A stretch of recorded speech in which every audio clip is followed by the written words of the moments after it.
This doctor is Mary Carleton, and she came in the late 1800s to China. There weren't very many women doctors before that, and she was a pioneer.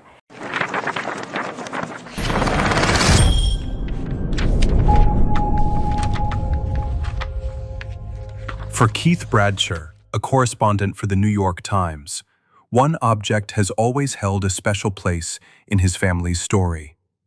High on the wall of his parents' home hangs a Chinese silk tapestry, The 8 Horses, a piece steeped in the rich charm and auspicious symbolism of the East. This artwork was once the cherished possession of Mary E. Carleton, his maternal great-great-aunt. For over a century, it has been more than a family heirloom. It is a vessel of memory, carrying the echoes of her life in a distant land and holding the key to a story that transcends time and space.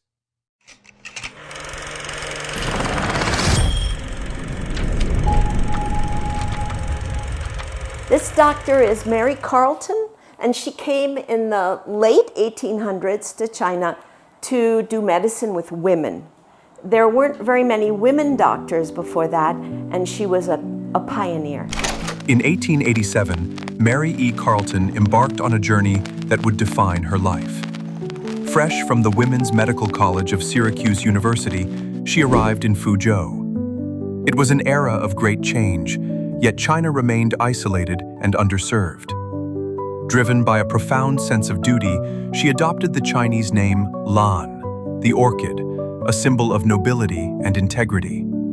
She was not just a physician, she was a trailblazer for women's health, determined to bring modern medical science to a land that desperately needed it.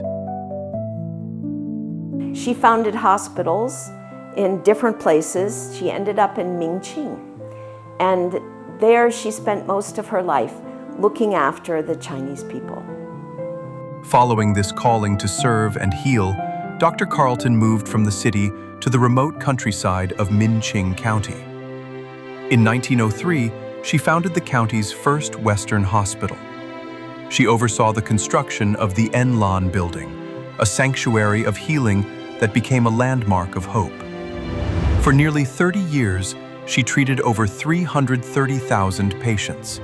She pioneered mobile clinics, traversing rugged mountain paths to reach the sick who could not travel. She didn't just cure diseases, she introduced hygiene and sanitation, transforming the community's health. Mary Carleton was a single woman, and so she decided she'd love to have a daughter. So she adopted a Chinese daughter. That daughter was Sing-gieu Carleton. Born Zheng, she was orphaned at a young age when her parents passed away unexpectedly. In 1891, Dr. Carleton adopted her. With her adoptive mother's generous support, Sing-gieu received an exceptional education, attending elite institutions in both China and the West. In that era, the level of education she received was beyond the reach of even most American girls. And the Chinese daughter also worked very hard to serve the Chinese people in education, and that was her strength. She was an educator in China for many, many years. In 1930, Sing-gieu Carleton became the principal of Yu'ing Girls' School, the predecessor of today's Fuzhou No. 16 Middle School.